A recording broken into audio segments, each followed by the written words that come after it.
आज हम के क्लास में हम द्विघात समीकरण के अगले पॉइंटों को समझेंगे। ये थ्योरी का पार्ट 3 होगा, जिसमें हम 2 क्लास में बता चुके हैं द्विघात समीकरण के बेसिक चीजों को। आइए उनके आगे की बातों को समझते हैं कि आगे इसमें द्विघात समीकरण को हल करने के लिए या समझने के लिए किन किन बातों को जानना है और किस तरह से समीकरणों को हल करते हैं द्विघात समीकरणों को। आइए जानते हैं। तो सबसे पहले हम समझे थे कि द्विघात समीकरण क्वाड्रेटिक इक्वेशन। क्वाड्रेटिक इक्वेशन में सबसे पहले हम पढ़े थे क्या कि क्वाड्रेटिक इक्वेशन में सबसे पहले हम जानेंगे, समझे थे कि द्विघात समीकरण का सामान्य रूप क्या होता है। तो सामान्य रूप इसका मानक रूप के बारे में जानेंगे। तो मानक रूप इसका होता है ax² plus bx plus c बराबर 0। ये होता है द्विघात समीकरण का मानक रूप।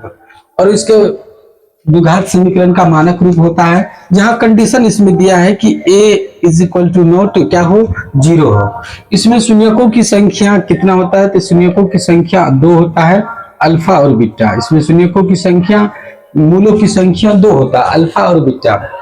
अच्छा, सबसे पहले हम जाने थे कि द्विघात समीकरण का सामान्य रूप स्टैंडर्ड फॉर्म ये होता है ax² plus bx plus c, जहां a = नॉट 0 हो। ये द्विघात समीकरण का सामान्य रूप या मानक रूप आप बोल सकते हैं, मानक रूप है। इसमें हम जाने थे कि शून्यकों की संख्या 2 होता है। उसके बाद क्या समझे, उसके बाद समझेंगे कि शून्यकों की संख्या 2 होता है, लेकिन कौन कंडीशन में ये, उसके बाद समझे थे कौन, जब इसमें समझे थे डी डिस्क्रिमिनेट समझे थे। डी बराबर क्या होता है, तो डी बराबर माइनस b² माइनस 4ac होता है। ये होता है डी बराबर, ये जाने थे कि डी बराबर क्या होता है, b² माइनस 4ac, ये डी बराबर होता है। उसके बाद समझे थे जब d का वैल्यू 0 के बराबर हो, d का मान यदि 0 के बराबर हो, तो शून्यकों की संख्या 2 होता है। 2 बराबर शून्यक निकलता है जो वास्तविक होता है। क्या होता है, 2 बराबर मूल होता है जो क्या होता है, वो वास्तविक होता है, वास्तविक संख्या होता है, वास्तविक संख्या होता है। डी बराबर जब 0 होता है तो क्या होता है, 2 बराबर मूल निकलता है जो बराबर होता है और वास्तविक होता है, वास्तविक संख्या होता है। उसके बाद देखे थे कि जब डी का मान 0 से बड़ा होगा तब इसमें 2 शून्यक तो निकलेगा ही, लेकिन शून्यक जो होगा तो भिन्न भिन्न निकलेगा, अलग अलग शून्यक निकलेगा, लेकिन कैसा होगा, तो वो भी वास्तविक संख्या, वो भी वास्तविक संख्या होगा। उसके बाद जाने थे कि जब डी का मान 0 से छोटा होगा तब इसमें जो शून्यक निकलता है, इसमें शून्यक, कोई शून्यक नहीं निकलता, कोई वास्तविक शून्यक इसमें नहीं होता है, कोई वास्तविक शून्यक या मूल्य नहीं होता है, मूल्य नहीं निकलता है। तो ये इतना बातों को हम समझ चुके थे। आइए उनके आगे के पॉइंटों को समझते हैं। सबसे पहले इसको साफ किया जाए। इतना बात हम लोग समझ चुके थे।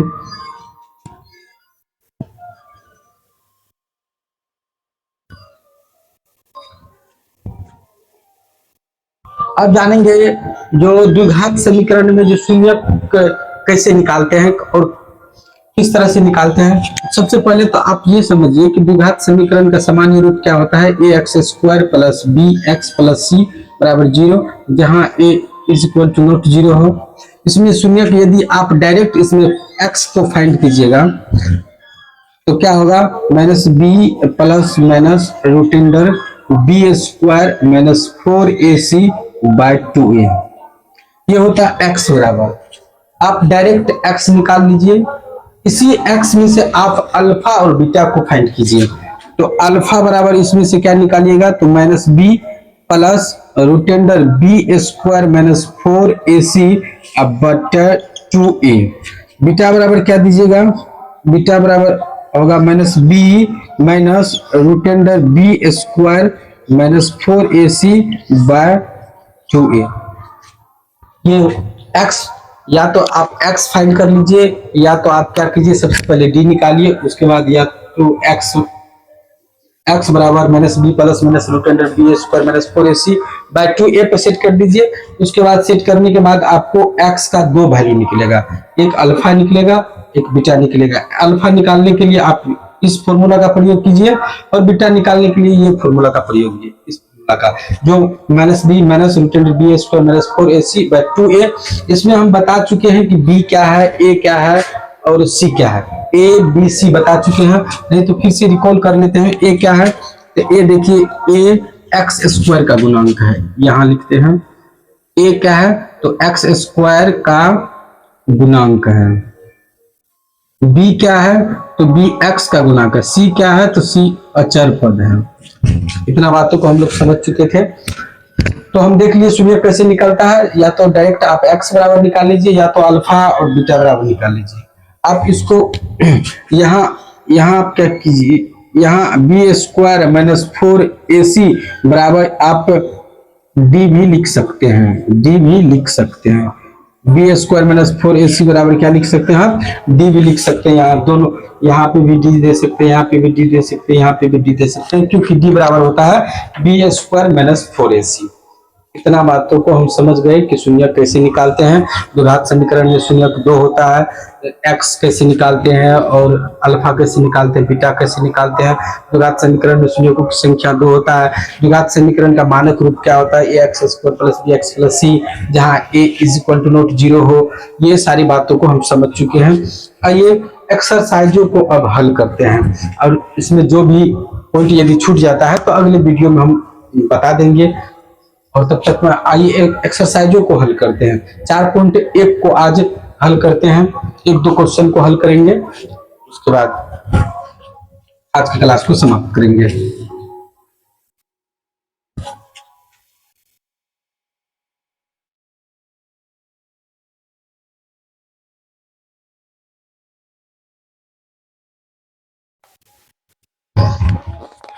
एक्सरसाइज 4.1 में कहा गया है कि जांच कीजिए कि क्या निम्न द्विघात समीकरण है।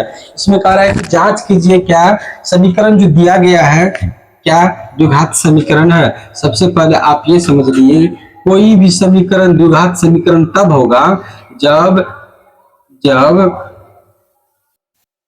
जब द्विघात समीकरण के स्टैंडर्ड फॉर्म को सेटिस्फाई कर पाएगा। मतलब इस रूप में कोई भी समीकरण यदि रहता है तो वो द्विघात समीकरण होगा। आइए जांच कर लेते हैं।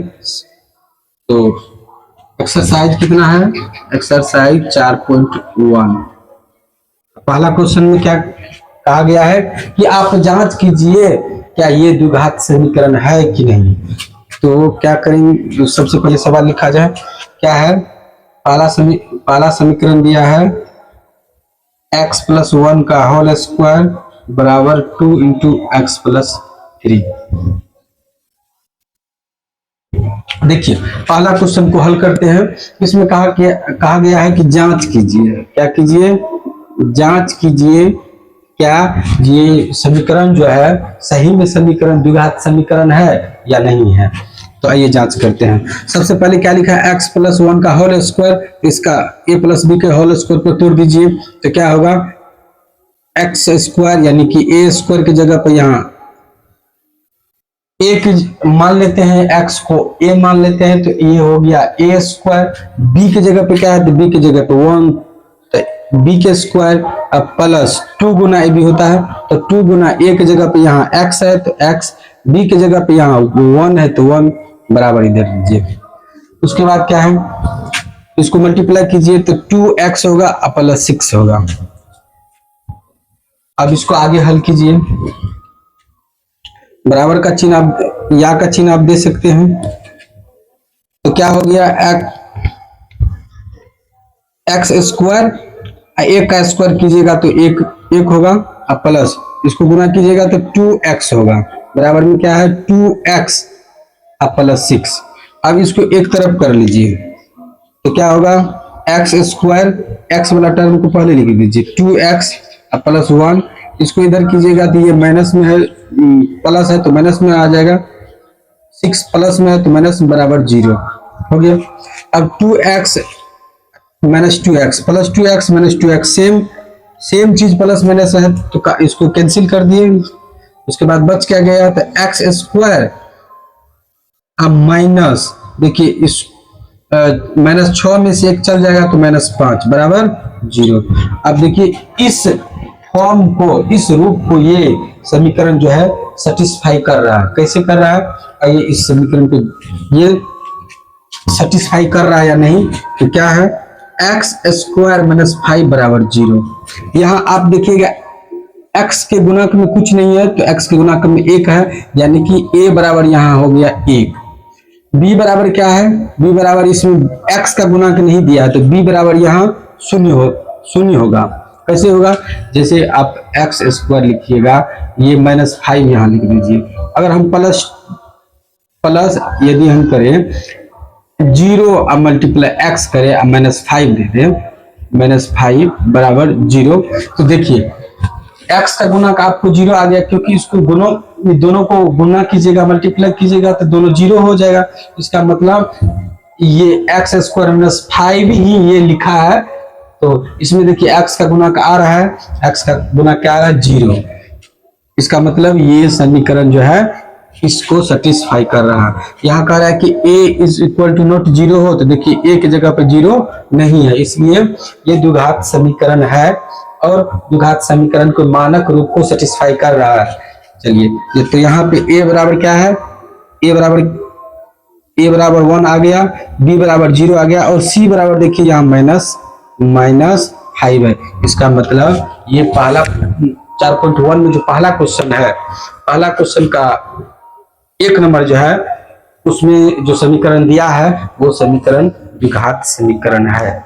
लिखेंगे हाँ द्विघात समीकरण है ये, क्योंकि द्विघात समीकरण के रूपों द्विघात समीकरण के मानकों रूप को सेटिस्फाई कर रहा है।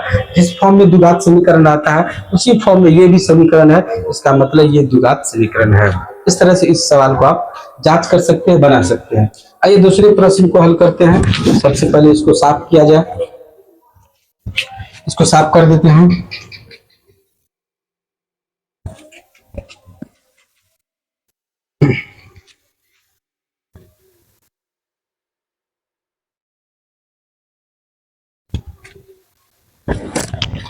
दूसरा प्रश्न में क्या दिया है, दूसरा प्रश्न में दिया है एक्स स्क्वायर -2x बराबर